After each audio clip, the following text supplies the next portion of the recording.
السلام علیکم ورحمۃ اللہ تعالی وبرکاتہ۔ آئیے ایک بڑی دلکش انداز میں ایک وائس، ایک آواز میں آپ کی بارگاہ میں پیش کرتا ہوں، اس کو آپ سنیے، آپ دیکھیے، آپ کا رونگٹا کھڑا ہو جائے گا۔ ایک دلکش انداز، ایک بڑی لاجواب بات، ایک حیرت انگیز بات۔ آئیے پہلے اس چھوٹی سی ویڈیو کو دیکھتے ہیں اور اس کے بعد انشاءاللہ عز و جل اس پر کچھ بات کرنے کی میں آپ کی بارگاہ میں سعادت حاصل کروں گا۔ آئیے پہلے اس کلپ کو دیکھ لیتے ہیں۔ سب سے بڑا گناہ جو توبہ سے بھی معاف نہیں ہوتا، چاہے حج کرے، چاہے 100 حج کرے، چاہے 100 بار توبہ کرے، چاہے 1000 بار توبہ کرے، مکے جا کے توبہ کرے، مدینے جا کے توبہ کرے، ایک گناہ کبیرہ ایسا ہے جو توبہ سے بھی معاف نہیں ہوتا۔ اور وہ کون سا گناہ ہے؟ حقوق العباد۔ کسی بندے کا آپ نے حق کھایا، کسی کی جائیداد پہ قبضہ کیا، جھوٹے مقدمے لڑ کے فریب کر کے کسی کی زمین ہتھیا لی، کسی کے مال پہ قبضہ کر لیا۔ دیکھیے اس کلپ کے اندر بڑے پیارے انداز میں لوگوں کو یہ سمجھانے کی کوشش کی گئی ہے کہ بھئی آپ کچھ بھی کر لیں، کتنی نمازیں پڑھ لیں، کتنے روزے رکھ لیں، کتنی زکوٰۃ دے دیں، کتنے حج کر لیں، کتنی نمازیں نوافل ادا کر لیں، کتنی تسبیح و تحلیل کر لیں، اللہ رب العزت کی بارگاہ میں رو رو کر گڑ گڑا کر دعائیں کر لیں، لیکن اللہ تبارک و تعالی سب کا سب اٹھا کر کے تمہارے چہروں پر مار دے گا۔ وجہ کیا ہے؟ وجہ یہ ہے کہ ایک بڑا گناہ جو گناہ کبیرہ ہے، ایک بڑا گناہ جو گناہ کبیرہ ہے،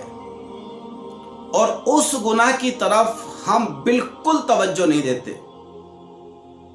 بالکل ہمارا خیال ادھر سے ہٹا ہوا ہے، بالکل بے فکری کی زندگی ہم جی رہے ہیں۔ اگر کسی کا مال ہڑپنا پڑ جائے نا تو ہم ڈکار تک نہیں لیتے، خوب رشوتیں لیتے ہیں، خوب رشوتیں دیتے ہیں،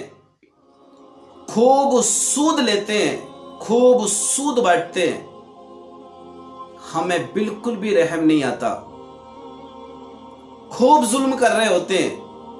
خوب غریبوں کو ستا رہے ہوتے ہیں، خوب ناحق حق مار رہے ہوتے ہیں، خوب لوگوں کے اوپر اپنے ظلم، اپنی طاقت کا ان کو رعب اور دبدبہ دکھا رہے ہوتے ہیں۔ آپ کو پتا ہے کیا ہے یہ؟ اگر آپ کی وجہ سے کسی کو تکلیف ہوئی ہے نا، آپ کی وجہ سے اگر کسی کی دل آزاری ہوئی ہے نا، آپ کی وجہ سے اگر کوئی زندگی میں پریشان رہا ہے، آپ کی وجہ سے اگر زندگی میں کسی کو شرمندگی کا سامنا کرنا پڑا ہے، آپ کی وجہ سے اگر کسی کے دل کو ٹھیس پہنچی ہے، آپ یاد کر لیں کہ کل بروز محشر اللہ تبارک و تعالی تمام گناہوں کو معاف کر سکتا ہے، لیکن ایک گناہ ایسا ہے اور وہ ہے حقوق العباد، وہ ہے لوگوں کے ساتھ جو معاملہ آیا، وہ گناہ، لوگوں پر ظلم کرنے کا گناہ، لوگوں کو ستانے کا گناہ، لوگوں پر ایک تنقید کرنے کا گناہ، لوگوں کو نیچا دکھانے کا گناہ، کم تولنا، کم ناپنے کا گناہ، لوگوں کی پراپرٹی کو ضبط کرنے کا گناہ، ان کو کسی بلا وجہ ان پر توہین اور الزامات لگانے کا گناہ، انہیں اپنے آپ کی نظروں میں گرانے کا گناہ، ان کی پراپرٹیوں کو ہضم کر لینے کا گناہ، یہ گناہ اللہ تبارک و تعالی معاف نہیں کرے گا، اور اس گناہ کے بدلے اللہ تبارک و تعالی تمہیں جہنم میں جگہ بھی دے گا۔ میرے دوستو، میرے ناظرین، یہ حقوق العباد ہے۔